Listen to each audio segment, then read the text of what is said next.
Red and blue sirens piercing the darkness usually mean a simple speeding citation. Yet, when a bitterly prejudiced local cop profiled a silent, unassuming black man on an isolated county road, he thought he had snagged an easy mark. He never suspected he was actually handcuffing a senior FBI agent. The digital clock on the dashboard read 11:42 p.m. Special Agent David Coleman of the Federal Bureau of Investigation adjusted his grip on the leather steering wheel of his unmarked 2018 Chevy Malibu. He was exhausted.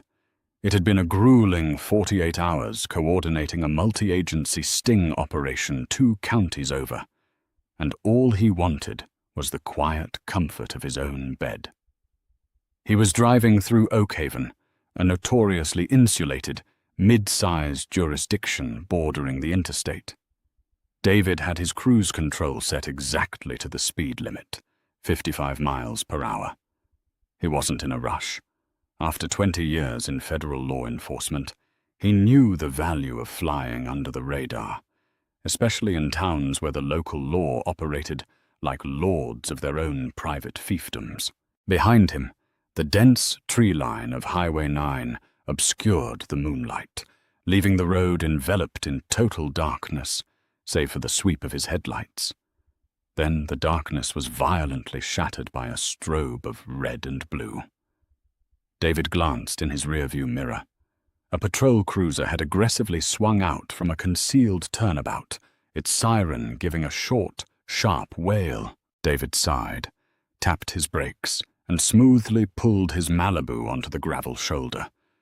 He placed the car in park, turned off the engine, and rolled down all 4 windows, a standard safety protocol. He turned on the interior dome light and placed both his hands at the 10 and 2 position on the steering wheel. He knew the drill better than the men who were about to approach his car. In the cruiser behind him, Officer Mitchell Hayes unbuckled his seatbelt with a heavy, deliberate snap. Hayes was a 15-year veteran of the Oakhaven Police Department, a man whose personnel file was thick with use-of-force complaints and racial profiling accusations that had miraculously disappeared into the bureaucratic ether. Hayes liked the night shift. He liked the autonomy.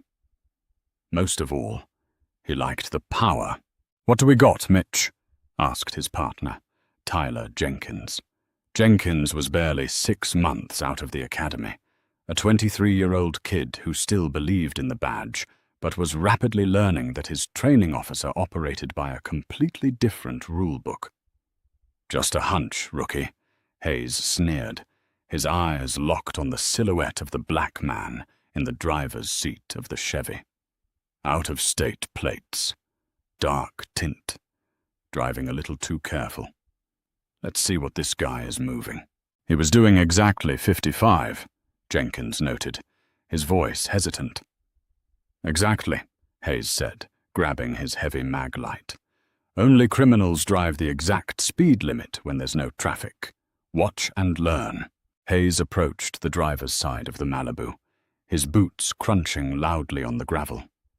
He intentionally kept his hand resting on the butt of his holstered sidearm, an intimidation tactic designed to set the tone immediately. Jenkins flanked the passenger side, standing slightly back, shining his flashlight into the rear seats. Without a word of greeting, Hayes thrust his high-beam maglight directly into David's eyes, blinding him.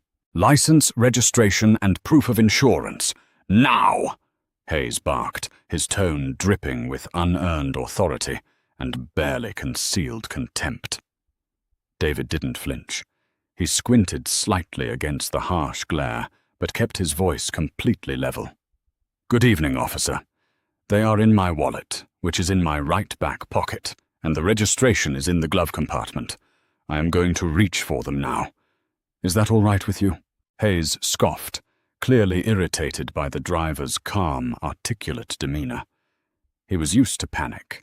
He thrived on fear. The lack of it offended him. "Cut the polite act, boy. Just hand over the papers. No sudden movements." The use of the word boy hung in the cold night air. Jenkins, standing on the passenger side, winced visibly. David's jaw tightened for a fraction of a second, the only physical betrayal of his rising anger. In his breast pocket rested his solid gold FBI badge and federal credentials. He could end this right now. He could flash his ID, pull rank, and have this small-town bully stuttering apologies.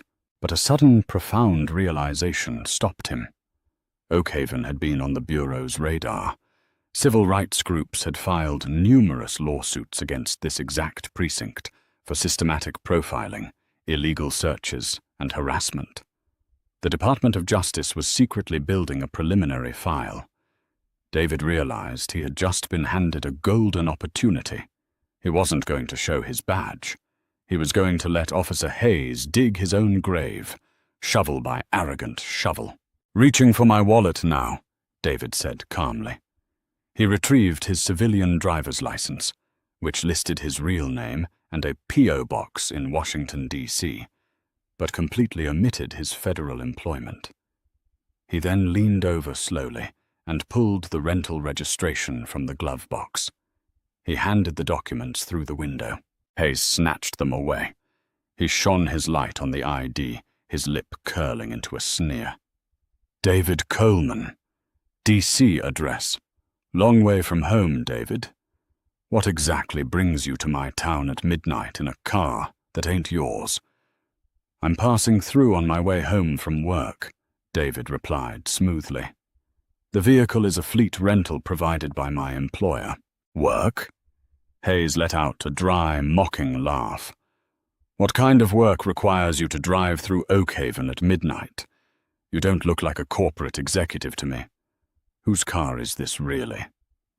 "As the registration states, it's a corporate fleet vehicle. I am authorized to drive it." Hayes leaned in closer, his face inches from the window, his breath smelling faintly of stale coffee and chewing tobacco. "I think you're lying. I think you're moving something from the city. In fact, I smell marijuana coming from this vehicle." It was the oldest, dirtiest trick in the corrupt cop playbook. The undeniable, unprovable smell of contraband, instantly manufacturing probable cause. "There is no marijuana in this vehicle, officer," David said, his voice dropping an octave, carrying a sudden heavy weight of authority that took Hayes by surprise. "I do not smoke, and I do not consent to a search of this vehicle." Hayes's eyes went wide with fury. How dare this man tell him what he could and couldn't do? "Step out of the car," Hayes ordered, stepping back and unsnapping the retention strap on his holster. "Now." Jenkins stepped forward on the passenger side, his voice trembling slightly. "Mitch. Wait, the guy checked out on the radio. No warrants." "Shut up, Jenkins. I said step out of the car," Hayes roared, his hand now resting firmly on his weapon. David remained seated for one more second. He took a slow, deep breath, committing fully to the course of action he had chosen. Slowly, deliberately, he unbuckled his seatbelt, pulled the keys from the ignition, and stepped out of the vehicle. He stood at his full height, 6'2", towering over the stocky, red-faced local officer. "Turn around. Hands on the roof," Hayes commanded. David complied. Hayes grabbed David's arms with excessive force, kicking his legs apart roughly, and patting him down with a heavy, invasive hand. He found nothing but David's cell phone and a few receipts. "Watch him, Jenkins," Hayes barked. He then leaned into the Malibu and began to tear it apart. He ripped the center console open, tossing papers onto the passenger seat. He pulled the floor mats out and threw them onto the wet gravel. He was manic, desperate to find anything to justify his initial prejudice. He found nothing in the cabin. Furious, Hayes marched to the trunk. "Pop it," he demanded. "I have already stated I do not consent to a search," David said calmly, his hands still resting on the roof of the car. Any evidence you claim to find will be inadmissible, as this is an illegal search. I told you I have probable cause. The smell! Hayes spat, snatching the keys from the roof of the car, where David had placed them. He jammed the key into the trunk lock and threw it open. Inside the trunk, there was nothing but a spare tire, a jumper cable kit, and a heavy reinforced Pelican case secured with 2 steel combination padlocks. Hayes's eyes lit up. He grinned, looking back at David like a predator that had finally cornered its prey. Well, well, well. What do we have here? A locked box. The perfect place to hide weight. What's in the box, David? For the first time, a faint, dangerous smile played on David's lips. That case contains classified, sensitive materials belonging to the United States government. It is federal property. I strongly advise you not to attempt to open it or confiscate it. Hayes let out a loud, barking laugh that echoed through the empty woods. United States government. What, you're a secret agent now? A spy? Give me a break. Open the box. I will not. Then I'm taking it, Hayes said, lifting the heavy case out of the trunk and dropping it onto the gravel. And I'm taking you. David Coleman, you are under arrest. Jenkins, looking increasingly panicked, stepped toward his partner. Mitch, stop. Arrest for what? We don't have anything on him. He hasn't broken any laws. Resisting an officer. Suspicion of drug trafficking. Hindering an investigation. Hayes fired off the charges like he was reading from a menu. He grabbed his handcuffs, spun David around, and slammed his wrists together behind his back. The metal bit sharply into David's skin as Hayes ratcheted the cuffs down as tight as they would go, a vindictive, painful punishment for David's defiance. David didn't struggle. He allowed himself to be manhandled toward the back of the Oakhaven police cruiser.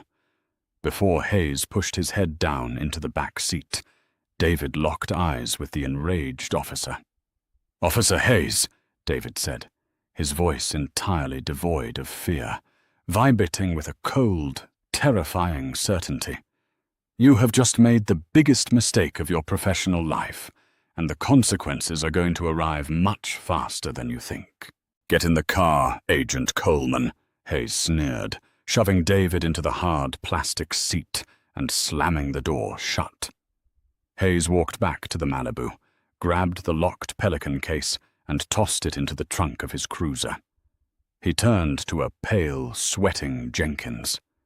"See, rookie, you gotta trust your gut. Guy's got a locked box he won't open, claims he works for the government. That's a mule. We just pulled a major drug runner off the streets. The captain is gonna pin a medal on my chest."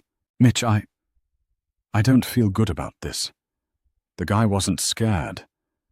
People with drugs are scared. He looked at you like you were a bug on a windshield." "He's putting on a show," Hayes dismissed, climbing into the driver's seat. "Call for a tow truck to impound the Chevy. We're taking Mr. Coleman down to the station. Once I get the bolt cutters on that box, we'll see who's a bug." As the cruiser pulled away, gravel spitting from its tires, David sat quietly in the dark back seat. His wrists ached from the overly tight cuffs, but his mind was sharp and calculating. Inside his suit jacket, hidden in a concealed inner pocket that Hayes's sloppy pat-down had completely missed, was his federally encrypted satellite phone. Furthermore, the Pelican case Hayes had just stolen didn't contain drugs. It contained Level 4 classified case files pertaining to a federal corruption sting, along with highly sensitive tracking equipment that was currently broadcasting its exact location directly to the FBI field office in Washington. Assistant Director Robert Caldwell was expecting David to check in 15 minutes ago. Caldwell was not a patient man, and when the FBI's Regional Command Center realized that a senior agent had gone completely off the grid and that a heavily guarded federal lockbox was suddenly moving toward a corrupt county jail. Hell was going to rain down on Oakhaven. David leaned his head back against the plexiglass divider, a grim satisfaction settling over him. Officer Mitchell Hayes wanted a drug bust to inflate his ego. Instead, he had just kidnapped a federal agent and committed grand larceny of classified government property. The trap was closed. Now it was time to let the predator realize he was actually in a cage. The drive to the Oakhaven Police Department was agonizingly slow, a deliberate psychological tactic employed by Officer Mitchell Hayes to assert total dominance. He took every pothole on purpose, causing David Coleman to jolt painfully against the unforgiving plastic of the cruiser's back seat.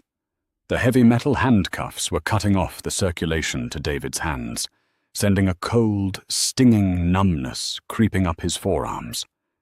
He remained entirely silent, his steady gaze fixed on the wire mesh separating him from the two officers. Tyler Jenkins sat in the passenger seat, staring straight ahead into the darkness, his knuckles white as he gripped the door handle.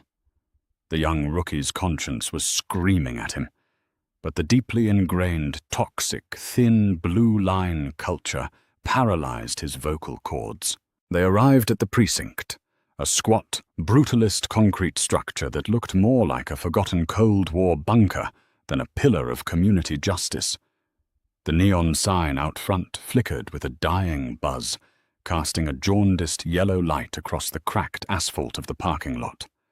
Hayes yanked the cruiser's rear door open and hauled David out by the collar of his tailored suit jacket. "Move it, drug kingpin," Hayes sneered, shoving David roughly toward the heavy glass double doors.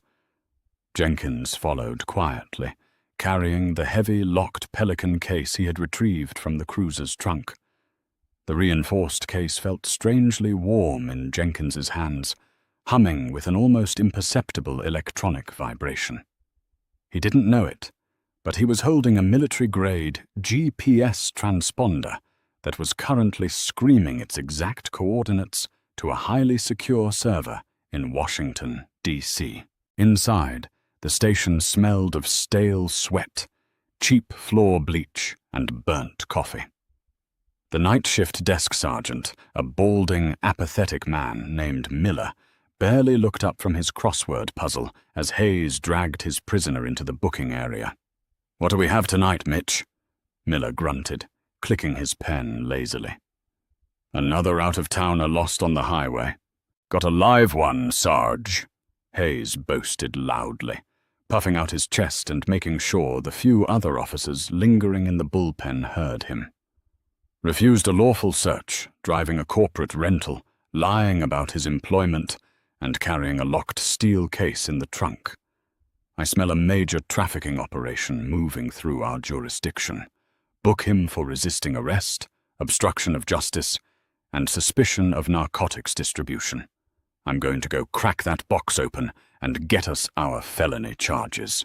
David was aggressively shoved into a sterile, windowless holding room. The heavy steel door slammed shut behind him, the deadbolt clicking with a final echoing thud. He stood in the center of the cramped, freezing room, slowly rolling his broad shoulders to alleviate the agonizing strain on his pinned wrists. He closed his eyes and began to count the seconds. He knew the Bureau's emergency response protocols intimately, because he had personally helped write them. 250 miles away, inside the subterranean command center of the J. Edgar Hoover Building in Washington, D.C., the atmosphere had violently transformed from a quiet night shift into a localized hurricane of controlled panic. Assistant Director Robert Caldwell stood rigid before a massive wall of glowing digital maps. Caldwell was a terrifying figure in the Bureau, a former Marine Force recon commander who possessed zero tolerance for failure and an absolute vicious loyalty to his field agents.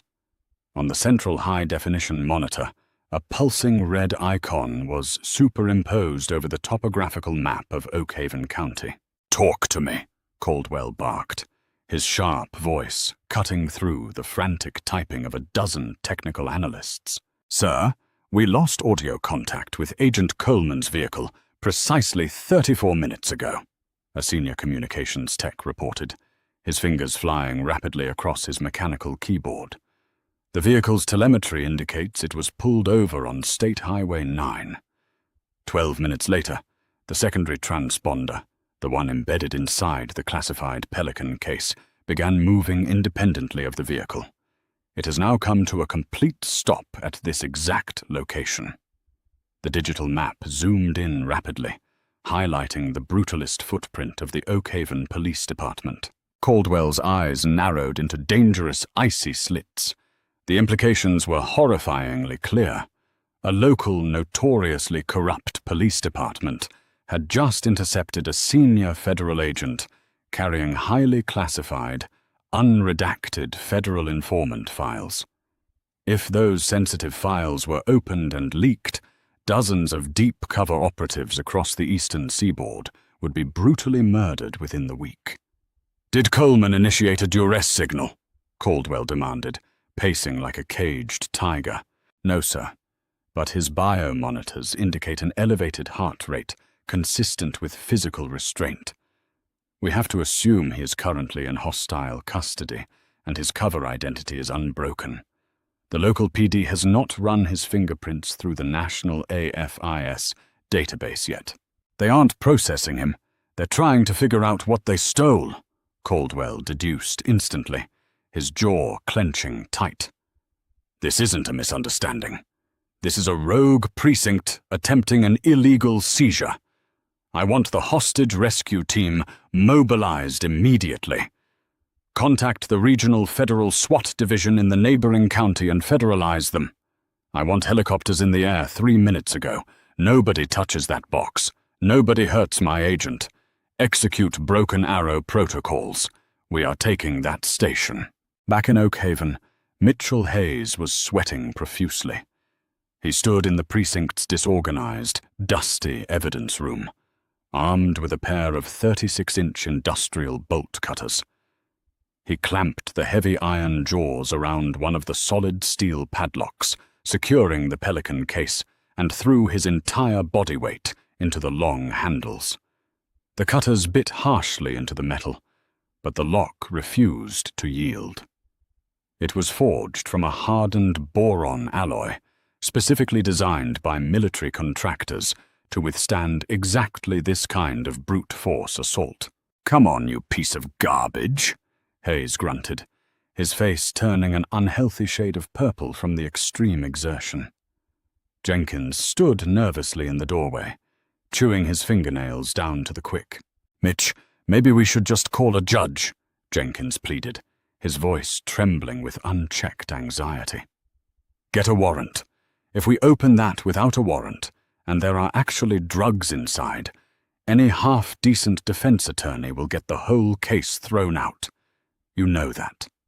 And the guy, he hasn't asked for a lawyer. He hasn't said a single word since you locked him up. It's freaking me out." "I don't need a warrant when I have probable cause," Hayes screamed, losing his temper completely. He threw the heavy bolt cutters to the concrete floor with a deafening clatter and grabbed a solid steel crowbar from a tool shelf. "I'm popping the hinges. I know there's weight in here. I can feel it. I'm going to ruin this arrogant guy's entire life." Hayes wedged the sharp end of the crowbar underneath the reinforced plastic lip of the Pelican case. He was entirely consumed by his own arrogance, blinded by a desperate, pathetic need to validate his deeply rooted, prejudiced assumptions. Because he was cursing and panting heavily, he didn't hear the distant rhythmic thudding vibrating through the damp night air, but Jenkins heard it. The rookie stepped quickly away from the evidence room door and walked out into the main bullpen. The cold coffee in Sergeant Miller's mug was trembling violently, sending tiny concentric ripples across the dark liquid. The low, thudding noise rapidly escalated into an overwhelming, deafening roar. It sounded as though a localized hurricane had suddenly descended upon the sleepy, isolated town. "What the hell is that?" Miller muttered, dropping his crossword puzzle and standing up slowly from the front desk. Jenkins walked slowly to the front glass doors and peered out into the dim parking lot. His breath hitched sharply in his throat, and the blood instantly drained from his face, leaving him utterly pale. Two massive, matte black Sikorsky UH-60 Black Hawk helicopters were hovering just 20 feet above the precinct parking lot, their immense rotor wash kicking up blinding clouds of dust, gravel, and loose trash. Simultaneously, 3 heavily armored Lenco Bearcat tactical vehicles smashed effortlessly through the chain-link fence surrounding the rear of the station, coming to aggressive, screeching halts at every possible exit point. Dozens of men, clad in heavy olive-drab tactical gear, Kevlar helmets, and night vision goggles poured out of the vehicles. They moved with terrifying, synchronized precision, carrying short-barreled assault rifles locked tight to their shoulders. "Police! Open the doors!" A mechanically amplified voice boomed from outside, powerful enough to rattle the bulletproof glass in its frames. "This is the Federal Bureau of Investigation. You are completely surrounded. Step away from the doors and place your hands on your heads immediately." Inside the evidence room, Hayes froze instantly. The heavy steel crowbar slipped from his sweaty palms and clanged against the floor. He stumbled out into the main bullpen just in time to see the front doors violently breached. A specialized tactical entry team shattered the reinforced glass with a heavy steel battering ram, swarming into the lobby like an unstoppable tidal wave of tactical superiority. "Hands! Let me see your hands! Do it now!" Federal operators screamed, sweeping the room with blinding tactical lights and red laser sights. Sergeant Miller instantly dropped to his knees, throwing his trembling hands high in the air. Jenkins was already flat on the ground, sobbing quietly in sheer, unadulterated terror. Hayes stood entirely paralyzed, his small mind utterly unable to comprehend the apocalyptic scene unfolding in his previously untouchable domain. 2 massive operators aggressively tackled him to the linoleum floor, driving a heavy knee into his spine and violently wrenching his arms far behind his back. Through the shattered remnants of the front doors strode Assistant Director Robert Caldwell. He wore a sharp, impeccably tailored charcoal suit that contrasted sharply with the militarized chaos completely surrounding him. His expression was cold, unforgiving, and utterly devoid of mercy. He walked deliberately past the trembling local officers and approached the secure holding cells. "Where is he?" Caldwell demanded, his voice a low, incredibly dangerous rumble. An FBI tactical medic had already located the holding room and quickly sheared the deadbolt off with a specialized thermal breaching torch. The heavy steel door swung open, and David Coleman stepped out into the chaotic, crowded hallway. His expensive suit was wrinkled, but his posture remained absolutely perfect. He held out his arms, and the medic quickly utilized a universal key to unlock the brutally tight handcuffs. David rubbed his raw, bleeding wrists, his expression utterly impassive. "You all right, David?" Caldwell asked, his hard, weathered features softening for only a fraction of a second. "I'm perfectly fine, Robert," David replied smoothly, straightening his tie. "The local welcoming committee was just a bit overzealous tonight." David walked slowly into the main bullpen. He looked down directly at Officer Mitchell Hayes, who was currently pinned to the cold floor by 2 federal operators. The arrogant, untouchable local predator had been reduced to a pathetic, hyperventilating mess. Hayes stared up at David, his eyes wide with a horrified, sickeningly clear, dawning realization. The quiet, incredibly polite black man he had targeted, bullied and illegally detained, wasn't just a helpless civilian. He was a high-ranking, vastly powerful titan of federal law enforcement. "I warned you, Officer Hayes," David said, his voice completely calm, echoing clearly through the abruptly silenced room. "I told you that you were making the absolute biggest mistake of your professional career. That case you just attempted to destroy contains Level 4 classified federal intelligence. By detaining me and attempting to forcefully breach it, you have effectively committed federal kidnapping, grand larceny, and severe espionage." I didn't know," Hayes stammered pathetically, hot tears of sheer panic welling in his wide eyes. "I thought, the smell, I was just doing my job. Please." "You were abusing your badge to feed your own pathetic prejudice," David corrected him coldly, turning his back. "And now, your badge belongs to me." The aftermath of that night was swift, entirely brutal, and thoroughly public. The FBI did not simply leave the town with their agent. They effectively seized the entire Oak Haven Police Department. Realizing the sickening depth of the localized corruption, the Department of Justice immediately launched a massive, sweeping civil rights investigation. High-profile civil rights attorney Ben Crump was later retained by several local minority families who had been previously victimized by Hayes, leading to a massive class action lawsuit that entirely bankrupted the town's corrupt administrative budget. The entire department was placed under a strict federal consent decree, systematically dismantling the highly toxic culture that had protected abusive men like Hayes for decades. As for Mitchell Hayes, the relentless federal prosecutors showed absolutely no leniency. He was aggressively indicted on multiple felony federal charges, including the armed kidnapping of a federal agent, severe deprivation of civil rights under color of law, and the attempted destruction of classified government property. During his highly publicized federal trial, Hayes's defense attorneys desperately tried to argue that he had made an honest mistake, a simple procedural error in the dark. But the jury saw right through the transparent lies. The cruiser dashcam footage, successfully recovered by federal forensic teams, displayed Hayes's blatant, venomous racism for the entire world to witness. The judge, visibly disgusted by his terrible actions, handed down the maximum allowable sentence without the possibility of early parole. He was entirely stripped of his pension, his freedom, and his false sense of superiority.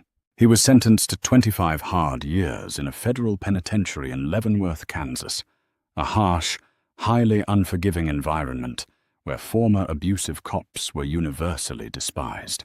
Tyler Jenkins, the young, naive rookie who had failed to intervene but ultimately cooperated fully with federal investigators, was quietly but permanently dismissed from the police force. He never worked in law enforcement ever again, forever haunted by the terrible night he watched a petty, arrogant tyrant mistakenly pick a fight with the entire, overwhelming weight of the United States government. Karma had not just softly knocked on the front door of the corrupt Oak Haven Police Department. It had kicked it completely off its heavy hinges. If you were captivated by this intense story of justice and karma, please hit that like button and share this video with your friends. Don't forget to subscribe to our channel and ring the notification bell so you never miss out on our gripping, real-life, inspired dramas. Leave a comment below telling us what you thought of Officer Hayes' shocking downfall. Your support helps us bring more thrilling stories to life. Stay safe, and thanks for watching.